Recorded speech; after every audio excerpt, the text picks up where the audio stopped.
The hottest driver in NASCAR just got pulled from his car, and what they found on the entry list changes everything about Kansas. This is not a rumor floating around social media. This is confirmed via the NASCAR official Kansas entry list, and it immediately reshapes one of the biggest talking points heading into the Kansas NASCAR weekend. This is not one change either. Kansas has 4 major replacements across both series in the same weekend, and that level of movement is unusual. Before the replacement became the headline, the reason it landed so hard is simple. Kyle Larson is arguably the hottest driver across both series right now. At Bristol in the Cup Series, Larson finished 3rd after leading a race-high 284 laps and scoring strong stage points, even though Ty Gibbs won in overtime. At Bristol in the O'Reilly Auto Parts Series, Larson finished 2nd after leading 230 laps, losing late to Connor Zeilish. Earlier in 2026, Larson won the O'Reilly race at Las Vegas in March. He also finished 4th at Darlington when he subbed in for Alex Bowman in the number 88 car, so when a driver that hot vanishes from the entry list, people notice. That moment of recognition is where the discovery hits.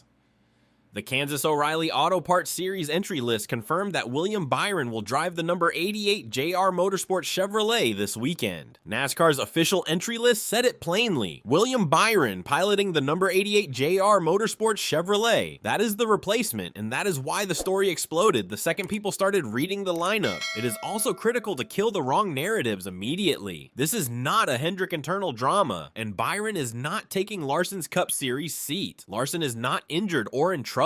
What this is instead is a pre-planned rotation within the Hendrick Motorsports / JR Motorsports partnership. The number 88 was always designed to rotate Cup drivers around Raja Caruth's schedule, and Larson had 3 scheduled starts: Las Vegas, Bristol, and Texas in early May. Kansas was always Byron's slot.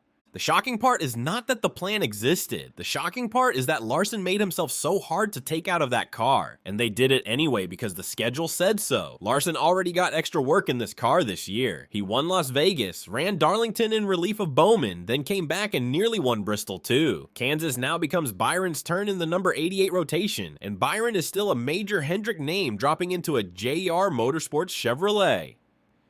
The seat is not getting weaker, it is just getting different.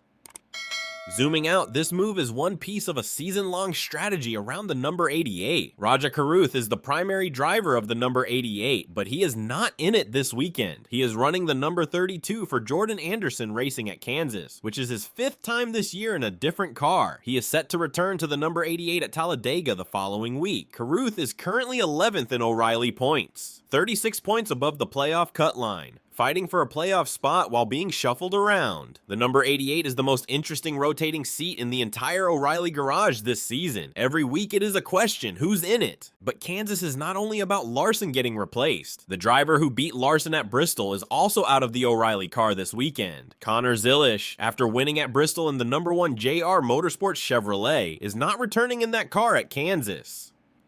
Instead, Carson Cavapill is back in the number 1 this weekend, while Zeilish focuses on his Cup responsibilities.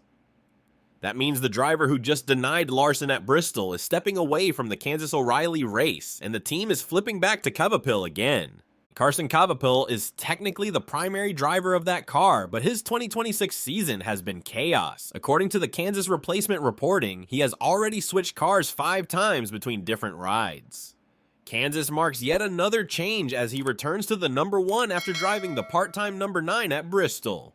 How does a young driver build consistency when his equipment changes every week? Cavapill is still competitive, still in the mix, but the constant shuffling is a real factor. Think about this. The guy who won Bristol and the guy who almost won Bristol are both gone from Kansas. That's 2 of the best O'Reilly drivers this month, just not there. The replacements continue with another confirmed move that can get overlooked. JJ Yeley will not drive the number 5 Hettinger Racing Ford at Kansas. Instead, Luke Baldwin is back in that car for his 2nd career O'Reilly start. NASCAR's official Kansas entry list confirms Baldwin in the number 5, and the reporting around the swap says Yeley is the one stepping aside for this weekend. Baldwin already got his first O'Reilly start at Martinsville and finished 38th. Baldwin is 19 years old. This matters because Hettinger Racing is the only remaining full-time Ford operation in the O'Reilly series, and Yeley was providing veteran stability. Baldwin represents the future. This is where careers start, and the replacement theme is not stopping with drivers, because over on the Cup Series side, Wood Brothers Racing is also making a change for Kansas, just not behind the wheel.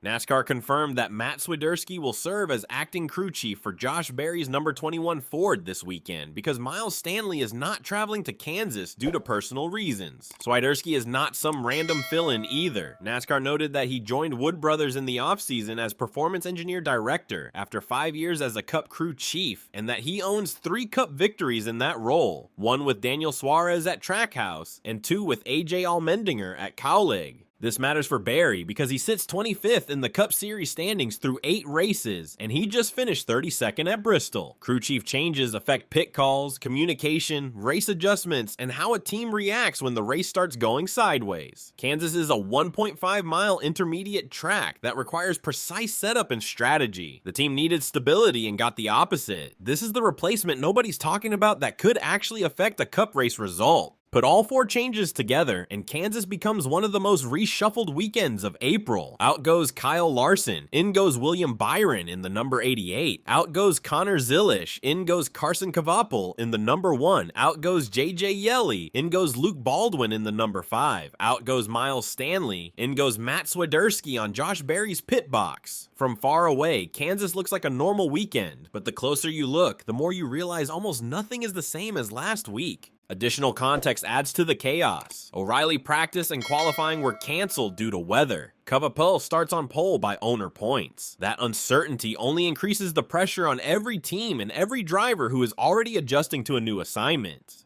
This is not a crisis. It's schedule management within the Hendrick/JRM arrangement, but I'd be lying if I said it doesn't feel weird watching a guy run second and then vanish. Byron is not a downgrade. He's a different flavor. The number 88 isn't getting weaker. It's getting different. The real story here might be what this rotation does to Carruth and Kvapil, the full-time guys who keep getting moved around while Cup stars pop in and out of their cars. If I'm a fan, I'm watching Kansas more because of these changes, not less. Uncertainty makes racing interesting. Byron replaces Larson in the 88. Kvapil replaces Zilish in the 1. Baldwin replaces Yeley in the 5. Swiderski replaces Stanley on Berry's pit box. Kansas just became the most interesting weekend of the month.